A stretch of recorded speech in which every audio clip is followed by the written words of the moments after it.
Hello everyone! In this video, I'll show you how to deposit money into your eToro account. First, log in to the eToro app. At the bottom, go to your portfolio. Here, you'll see your available cash balance. Right next to it, tap on Deposit. Now, enter the amount you want to deposit.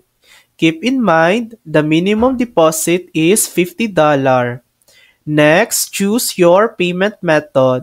You can deposit using credit or debit card, bank transfer, or ideal, or other local options depending on your country. After selecting your preferred method, tap Continue and fill in the required payment details. Once you confirm, your funds will be added to your eToro account balance. And that's it. That's how you deposit money on eToro. Thanks for watching. If this video helped you, please like and subscribe for more helpful tutorials.